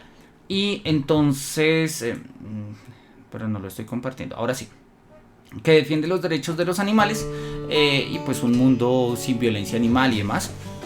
Y pues PETA nos da una serie de conceptos para disfrutar el juego sin agredir a los animales, ¿no? Entonces nos lo va a poner como en estos términos, nos dice, bueno, acá están las cosas que PETA recomienda hacer para no, ¿sí?, no herir a los animales. Entonces, oye, saca a tus perros a pasear un rato, ¿sí? Persuade a los mercenarios de que no exploten a sus caballos. Nos va a decir también que observemos la fauna silvestre desde una distancia respetuosa y segura. Vamos a santuarios animales. Entonces dice, oye, pues es un santuario animal, obviamente, sí, debemos mantener las manos lejos y afuera. Entonces obviamente ahí está con el escudo, sí. Gasta tiempo pacífico al lado de grandes animales. Miren, ahí tenemos un búho. Yo me maté tratando de enfocar al águila. Y dice, y bueno, los animales en las tierras intermedias merecen tu respeto, pese a que pues ahí muero. Y básicamente dice, oye, mira, vuélvete vegano, sí, PETA. Oye, es un anuncio bueno, independientemente de que uno esté de acuerdo o no con las actividades de PETA a nivel mundial, e independientemente de que uno esté de acuerdo o no con ser vegano o no, es una forma muy sugerente de cómo un comportamiento in-game puede generar, pues digamos, una experiencia de juego, una forma de hábitat con el mundo. En el juego hay un personaje, vamos a ver si lo podemos visitar. Dame un segundito donde tengo acá el juego. Pero cerremos acá nuestro... En el juego hay un personaje... pero yo tengo que ir primero por las runas. Vamos, mientras tanto lo vamos charlando. En el juego hay un personaje que es una tortuga. Es un personaje curiosísimo. Es una tortuga maravillosa. Además porque es una tortuga que es como mitad... mitad papa, ¿no? Es decir, mitad papa en el sentido religioso del término. Tiene realmente una especie de mitra, o algo así, o sea, de una manera similar a como la tienen los... Acá están nuestras runas, entonces vamos a recogerlas. Y vamos a irnos al mundo donde está nuestra tortuga. Se ha vuelto en internet toda una especie de... creo que es acá. Sí, acá está. Se ha vuelto en internet toda una referencia, ¿sí? Este personaje del videojuego, por lo curioso, ¿no? Vamos a mirarlo y ya contamos un poco la historia, ¿no? Es literalmente, si nosotros lo miramos, es una tortuga papa, ¿no? O sea, literalmente tiene... O una tortuga obispo, si se quiere, ¿no? Pues parecería papa, es decir, hasta tiene sus... Tiene en su, no sé cómo se llama esto, mitra, pero creo que la mitra eran los chiquitos, ¿sí? Y hay mucha gente que, por ejemplo, en internet está diciendo te voy a juzgar dependiendo de cómo trataste a la tortuga. Hay quienes matan a la tortuga, es una criatura indefensa en el juego, digámoslo así. Eventualmente si uno la ataca, pues se esconde, pero... realmente habla con uno, le enseña encantamiento, le enseña magia, le habla un poco acerca de la historia del juego. Se llama Miriel. Y pues la historia de Miriel nos permite a nosotros adentrarnos un poco en el orden de los personajes. Es un personaje, o sea, son líneas de código, son diseños, son assets. Podríamos fácilmente atacarlo y matarlo, sí, podríamos hacerlo, pero no obstante eso genera una especie de impacto en el juego, ¿sí? En ese momento pues ya no vamos a poder aprender sus encantamientos, no vamos a poder aprender sus hechicerías, no vamos a poder resolver ciertos misterios y ciertos diálogos. Ahora, pues de poder se puede. Entonces se van volviendo una especie, repito, de referencias in-game que tienen unos efectos extra game, o sea, por fuera del juego, y que resultan altamente sugerentes para que nosotros entendamos cómo es que se va construyendo este mundo, ¿sí? Esta es una iglesia, la iglesia de los votos se llama, ¿sí? Tiene su campanario, tiene un estilo medianamente gótico por los arcos que nosotros podemos ver, ¿sí? Digamos, las flores en la mitad de la iglesia y demás nos muestran que está de una u otra forma en ruinas, pero oye, pues podemos más o menos entender cómo de qué va. Volvamos sobre el texto para mirar unas últimas consideraciones que nos pone el profesor Andrew Reinhardt acá. Él dice que después de un año de haber hecho esta primera inmersión arqueológica, va a encontrar una serie de cosas, ¿no? Va a encontrar una serie de respuestas, pues porque apenas cuando se lanzó el juego, In-Game Problems at Launch, cuando se lanzó el juego habían dificultades, no había un sistema de coordenadas cartesiano, ¿sí? No había forma de determinar dónde estaba el norte, no había forma de comunicarse con otras personas, incluso si estaban en el mismo planeta, etcétera. Pero eso no implicó que pues luego el juego no se organizara un poco. Dice que una de las cosas que más le llamó la atención, ¿sí? De hecho, que de las cosas que finalmente pues pudieron obtener a partir de esta survey archaeological survey del No Man's Sky, o sea, de este muestreo arqueológico de No Man's Sky, bueno, son varias, él las lista ahí, es ante todo un código de ética de cómo deberíamos conducirnos nosotros mismos en nuestro trabajo dentro de los confines de un universo desconocido entre formas de vida desconocidas.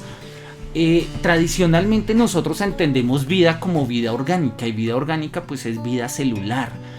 No obstante, y eso es una pregunta claramente metafísica que nos lleva a hacernos la pregunta, pues, la formulamos en términos de, bueno, ¿están vivos los personajes en un videojuego? ¿Está vivo nuestro personaje Mithril? ¿Qué? ¿Cómo es que se olvida el nombre?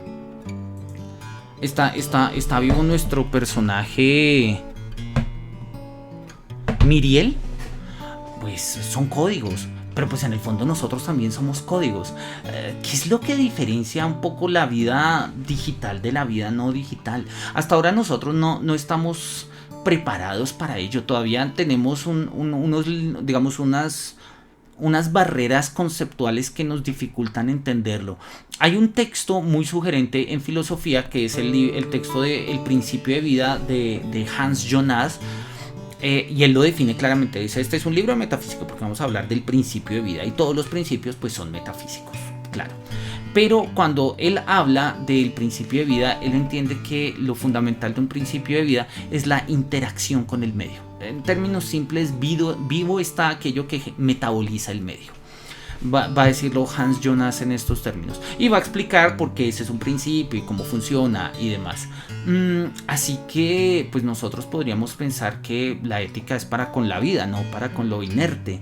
Y no obstante, en el momento en el que nosotros nos vinculamos en mundos ficcionales, pues nos damos cuenta que podemos establecer otro tipo de códigos de ética porque nuestro agenciamiento, ¿sí? tiene efectos. Y sobre eso se ha escrito mucho, claro, digamos que todavía no ha llamado poderosamente la atención porque tenemos demasiados problemas éticos en el mundo real para preocuparnos por problemas éticos en mundos ficcionales o mundos virtuales, pero eso no quiere decir que sean menos problemáticos. Bien, bueno, estos son sus descubrimientos. Me interesa rápidamente cuáles fueron las lecciones aprendidas del ejercicio de Archeogaming en No Man's Sky. Dice que la primera lección aprendida: las comunidades de videojuegos tales como la de No Man's Sky contiene cientos de ciudadanos, bueno, realmente miles de ciudadanos científicos, ¿sí? Que ofrecen acceso a miles y miles de páginas wiki, de threads de Reddit y demás, y que los arqueólogos deberían aprovecharlo. Y no solamente los arqueólogos, yo creo que los filósofos y en general todos los investigadores de ciencias sociales y humanas deberíamos aprovechar estas comunidades. Creo que es un aspecto fundamental. La arqueología es social y los muestros, las encuestas y demás son eventos sociales. Completamente de acuerdo, y creo que aplica incluso para la filosofía, ¿no? La filosofía es dialógica y todo ejercicio dialógico termina implicando pues contacto con otros, ¿no? Una sociabilidad. Aprender del paisaje, jugar el juego antes de lanzar un proyecto. Creo que es claro, eso lo habíamos hablado hace un tiempo en términos de una filosofía de la experiencia y yo sigo insistiendo y me parece que es algo fundamental. Gestionar las expectativas, no hacer demasiado hype. Dice que pues No Man's Sky fracasó al comienzo justamente porque había demasiado hype, eso es cierto. Y pues él dice, oye, tendríamos que aprender un poco cómo a manejarlo. Sí, estamos completamente de acuerdo. Y finalmente él considera que una de las lecciones aprendidas es que es necesario publicar los éxitos y los fracasos, ¿sí? Ojalá se publiquen de manera de open access para que otros puedan acceder a ello. Yo estoy de acuerdo. Naturalmente, en el mundo académico hay ciertas prerrogativas de publicación, de si uno publica en Quartil 1, 2, 3, 4 en ciertas revistas, en fin, la cantidad de índice de citación y todo ese tipo de parafernalias y mandangas místicas que se inventan para medir la productividad académica, pero yo creo que en el ánimo del saber, como el saber de una ciencia está más allá de todo este tipo de parafernalia de medición. Y el saber de una ciencia es fundamentalmente, haciéndolo enseñó la ilustración, la divulgación. Que, repito, divulgar es una forma de conservar. Y por eso creo que este ejercicio es importante. Bueno, acá nos habla del futuro inesperado de lo que podríamos hacer con una archaeological survey en No Man's Sky. Y bueno, él dice que gracias a los nuevos patch, en particular desde el 1.3, los arqueólogos pueden excavar con las nuevas funciones de terraformación, ¿no? El manipulador de terreno. Bueno, eso es interesante. Me interesa terminar con este apartado, que es justamente con el que él termina. Todavía nos quedan unos cuantos minutos, entonces está bien. Y es el tema de los glitches como artefactos. Él los va a llamar, de hecho, en sentido estricto, gamefacts, ¿no? O sea, artefactos dentro del juego que son glitches. ¿Qué es un glitch? Un glitch, vamos a poner acá un par de ejemplos. Pongamos, no sé, uno de los más famosos. Vamos a poner uno de estos. Denme un segundo, a ver, no sé por qué no me lo cargó. ¿Ve? Quizás uno de los glitches más famosos, sí, que nosotros se hayan encontrado, estén en los juegos de Assassin's Creed. De hecho, a Ubisoft lo llamaban con cariño Bugisoft, sí, justamente porque pues habían muchos juegos que estaban llenos de errores. Acá vemos, por ejemplo, a Arno, que estaba caminando por una escalera y siguió en plan Stairway to Heaven, ¿no? Y siguió caminando. Estos son formas de glitches, ¿no? Llaman poderosamente la atención. Ahí tenemos personajes que están como caídos de una manera un poco extraña, y personajes que hacen un spawn de una manera un tanto curiosa, y acá tenemos un personaje que está tratando de correr por encima, digamos, en su propio, pues en una especie de columna, o sea, quedó encerrado en un collider. ¿Por qué resultan importantes estos glitches? ¿Sí? Según la tesis, naturalmente es una experiencia que puede romper, o sea, es una situación que puede romper la experiencia de juego, pero al mismo tiempo nos muestra cómo está construido el mundo de juego. Es decir, en el mundo de juego se pueden hacer cosas imposibles para el mundo real, pero ningún sistema de programación acepta que se corra algo que es contradictorio. ¿Sí? Que por alguna razón, por algún collider, por algún tipo de no sé, de activación de los scripts o por lo que sea, ¿sí? El juego se está comportando de una manera rara, pero dentro de las posibilidades mismas del juego. Eso quiere decir que pues nosotros podríamos descubrir la estructura, parte de la estructura del juego a partir de ahí. Y eso es algo que le llama la atención. Entonces va a poner algunos ejemplos típicos, ¿no? Acá está un mamut volando en Elder Scrolls 5, en Skyrim. Y él dice, bueno, podemos hacer una especie de descubrimiento de estos gamefacts, ¿sí? En distintos juegos, ¿no? Y yo creo que es una perspectiva valiosa, habla acá acerca de una experiencia de un personaje que se movía en tiempo bala en el videojuego de Elder Scrolls Online, y trató de revisar dónde estaba el glitch y pues no, pues, o sea, lo grabó, tomó foto, pero cuando se puso a averiguar no lo encontró. No encontró cuál era la razón, y al final de cuentas el glitch fue corregido y lo único que quedó fue la documentación que él tuvo, ¿no? Y él dice, mira, como arqueólogo, pues obviamente lo reporté, ¿sí? Hice un registro. Y cuando vino el patch, o cuando sí fue actualizado el patch que arregla el glitch, ¿sí? mejor dicho, en el momento en que fue liberado el patch, nosotros hemos recordado que la arqueología es un proceso destructivo. Una vez que nosotros encontramos el artefacto, ¿sí?, que ha sido sacado de la tierra, documentado y archivado, cualquiera puede venir un tiempo después y no saber realmente, ¿sí?, qué era lo especial del sitio en el que estaba. Así pasa con estos glitches y con estos patches. Entonces, cuando nosotros miramos un glitch nos habla de algo que está en el juego, de cómo está configurado el juego, ciertos colliders, ciertas estructuras, ciertos patrones, ciertas mecánicas, pero pues que no están funcionando del todo como se espera en el ámbito del juego. De una u otra forma podríamos, mutatis mutandis, o sea, manteniendo las proporciones, los glitches parecerían algo así como lo que serían los milagros en el mundo natural. Un milagro, claro, tradicionalmente hablando resulta ser obra de mano divina, bueno, del dios del que hablemos, en fin, pero un milagro nunca es antinatural, de hecho es natural, solo que en otro orden. ¿Sí? Es decir, un milagro no puede hacer algo contradictorio, un milagro no puede hacer que un círculo no sea redondo. ¿Sí? Un milagro hace cosas raras, un milagro hace que el agua, por ejemplo, no sé, en vez de moverse con dirección a cierta corriente, se mueva con dirección a otra corriente, ¿sí? Un milagro puede hacer que el sol se vea titilar de distintas maneras y saltar de una u otra manera, como el milagro de Fátima, que fue la danza del sol, etc. Este tipo de milagros, de una u otra forma, o sea, son con posibilidades, sol y movimiento. El sol se mueve de tal manera que puede moverse, pero un sol que no sea sol, eso sería una contradicción. Algo por el estilo pasa en los glitches, ¿sí? Los glitches funcionan con las posibilidades propias del juego, lo que pasa es que son posibilidades que no están del todo vistas y del todo trabajadas. Entonces, pues el autor insiste en que los glitches se pueden definir de manera arqueológica como artefactos, o sea, como game facts, ¿no? No sé cómo podríamos traducirlo al español. Sé que hay versión en español. Nuestra compañera de arqueología urbana nos ha comentado que existe versión en español. No la tengo, habría que buscar la versión en español del libro a ver cómo está traducido el término game fact. Pero bueno, él dice que los juegos, los podemos definir arqueológicamente los glitches, ¿sí?, a partir pues de distintos aspectos. En particular podríamos decir que se deben a la complejidad del código, por un lado.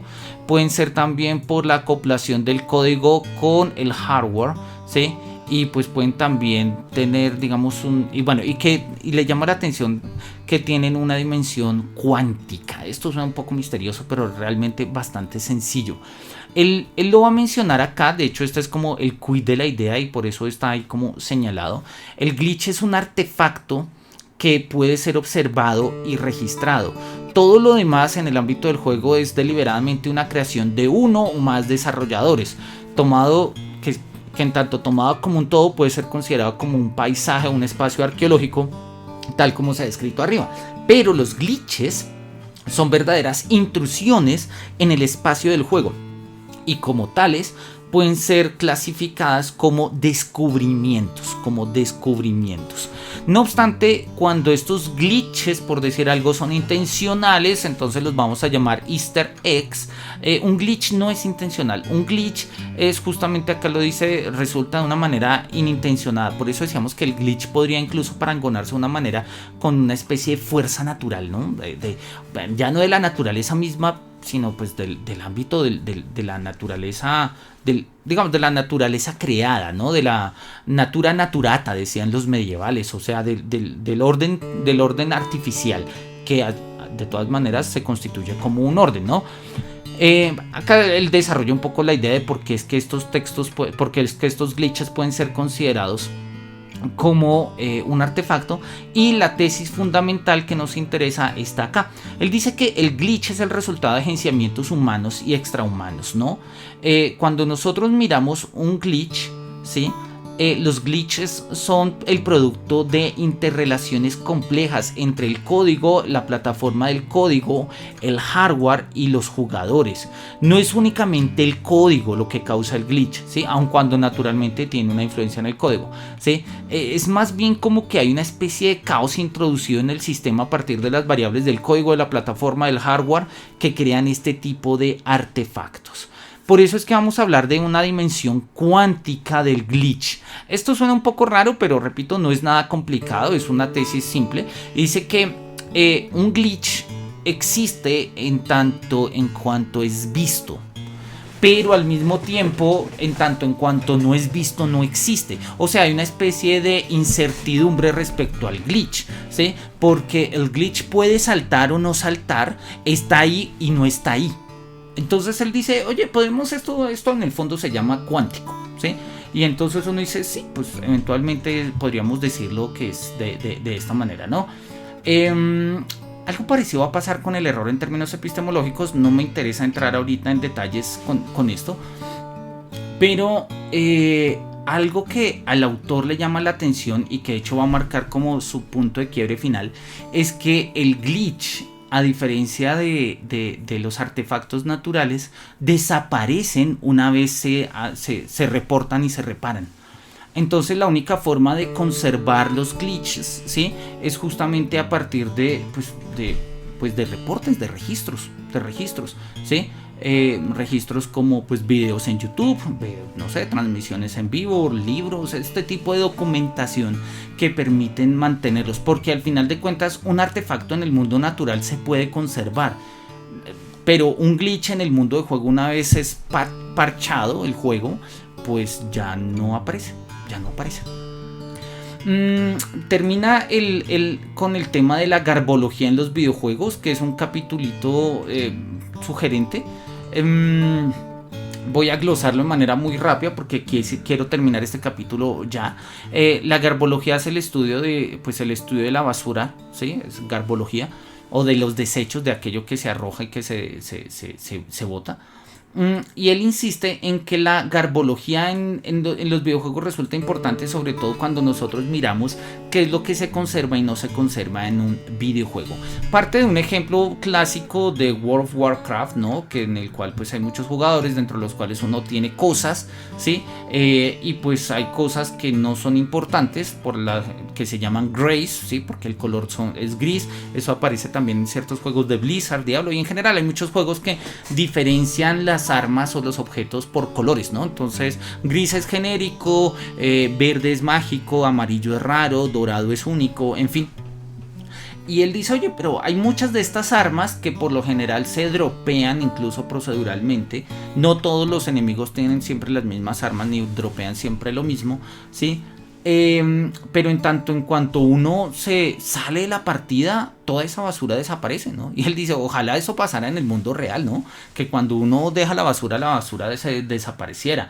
No, en el mundo de los videojuegos es muy muy difícil conservar basura.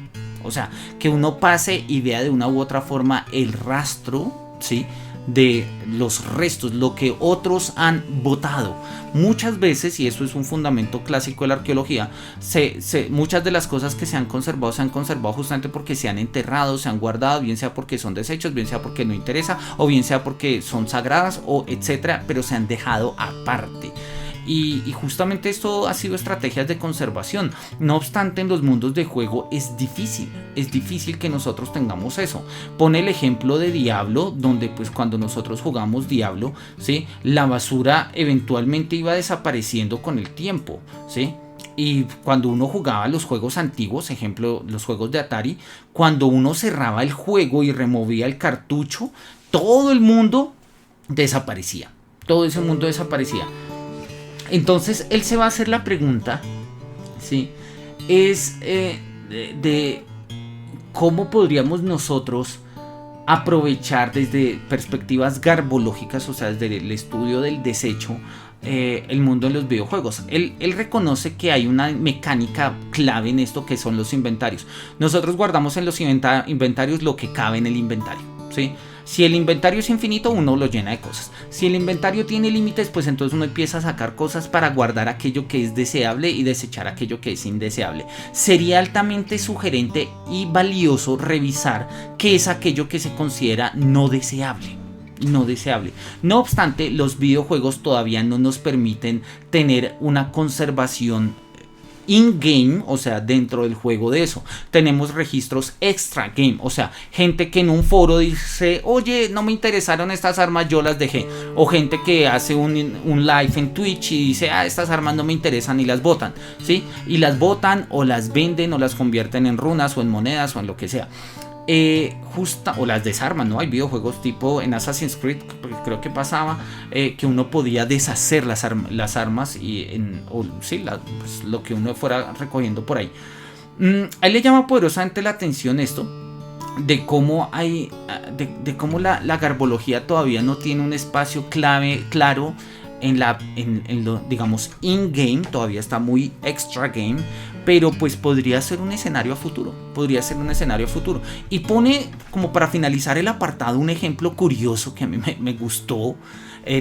Quiero buscar el video, no lo he buscado, y pone el ejemplo de un youtuber, ¿sí?, que había entrado al juego Active Worlds, ¿sí? Que era un juego ya abandonado, que ya nadie estaba jugando, ¿sí? Los servidores de una u otra forma parecía que estaban todavía abiertos, ¿sí? Y se encontró con alguien llamado Hitomi Fujiko, ¿sí? Y que el youtuber creyó que se trataba de un NPC. El diálogo, sin embargo, fue real y el explorador descubrió uno de los últimos jugadores que no habían abandonado el juego y que habitaba, ¿sí?, alrededor de 10 of thousands of avatars, ¿sí? Muchos de estos videojuegos, ¿sí?, de los mundos virtuales, no hay decadencia, o sea, pese a que se vayan todos los jugadores, el juego queda ahí. Entonces no hay un rastro garbológico claro. Es difícil que lo haya, y de hecho los programadores no programan videojuegos para arqueólogos. Eventualmente y con el paso del tiempo sería posible encontrar no sé, en la medida en que habían avances en el desarrollo y por ejemplo en la medida en que se empiecen a hacer importaciones, en que se importen partidas de juegos de la misma franquicia, juegos pasados, no sé, el día que salga de Witcher 4, si puedo importar mi partida de The Witcher 3, que había importado mi partida de The Witcher 2, de pronto ahí empiezan a encontrarse restos, de pronto ahí empieza a encontrarse, no sé, eso, como que, oye, tú en The Witcher 3 habías dejado esto en tal parte, de pronto esté por ahí, y eso empieza a generar algún tipo de forma garbológica in-game. Pero oye, es algo que todavía no tenemos y pues entonces tendremos que ir mirando. En conclusión, dice, este capítulo intentó demostrar que los mundos sintéticos son espacios y sitios que pueden ser estudiados arqueológicamente, ¿sí?, con pues formas modificadas de los métodos y de las herramientas de la arqueología. Él nos lo ha demostrado. Fue un capítulo largo, fue un capítulo extenso, nos gastamos unas cuantas sesiones. Vamos a mirar el índice. De hecho es el grueso del libro, son casi 80 páginas del libro, 74 más o menos. Es bastante extenso. Y ya lo que nos queda para la próxima sesión es el cuarto capítulo y la conclusión. Tenemos también un apéndice acerca de cuál es el código de ética de No Man's Sky. Eso lo vamos a mirar seguramente con la conclusión. Entonces, si todo sale bien, pues vamos a mirar cuánto nos gastamos. Quizás nos podemos gastar en un capítulo para hacer el cierre una sesión para hacer el capítulo cuarto y otra sesión para terminar de hacer el cierre del libro, y pues ahí estaríamos mirando. Hemos terminado el capítulo 3, repito, ha sido un capítulo maravilloso, es el core del libro, es el capítulo más denso, además porque no solamente nos explica cómo es que los videojuegos son sitios arqueológicos, sino que nos enseña a hacer arqueología dentro de estos sitios, y es algo claramente maravilloso. Oye, nuevamente, y Daniel nos acaba de escribir, qué pena, acabo de ver tus mensajes, no sé por qué no me aparecen, pero bueno, dice que el Death Stranding se basa en eso, cuando un jugador deja caer un paquete o se le cae, aparece en la partida a otros jugadores para que puedan recogerlo. Respecto a la garbología, interesante, mira que curiosamente no he jugado el Death Stranding, no conocía esa mecánica, pero yo creo que es una mecánica que va a empezar a tener cada vez mayor cabida en los videojuegos. Incluso lo dice textualmente, tu basura puede ser el tesoro de otro, porque se supone que todos los mundos están conectados y si dropeas, por ejemplo, unas botas o una escalera, aparece en la partida de otro y quizás pueda servirle. Oye, buenísima la idea. Voy a chequear el juego de Death Stranding, que además es un recomendadísimo. No lo he podido jugar por tiempo, curiosamente hasta lo tengo ahí, pero simple y llanamente no lo he podido jugar por tiempo. Vamos a ver si en estas vacaciones le saco un rato para poder jugar. Muchísimas gracias Il Daniels por la referencia, valiosísima, te la agradezco. Y pues queda la recomendación abierta de jugar Death Stranding. De pronto en un futuro no muy lejano podamos traerlo también, pues no sé, a propósito de alguna otra sesión del seminario. Bien, por mi parte no es más. Ya llevamos hora y 40 de transmisión, un poquito más, hora y 45, creo que ya es suficiente por hoy. Hemos terminado el tercer capítulo, vamos a seguir con el cuarto capítulo la próxima sesión. Creo que es un escenario maravilloso el que nos está presentando el profesor Andrew Reinhardt, y pues bueno, será un placer contar con ustedes nuevamente por acá. Por mi parte no es más, me despido de la mejor manera, que los cielos nos miren con su beneplácito y nos vemos en una próxima ocasión. Hasta luego.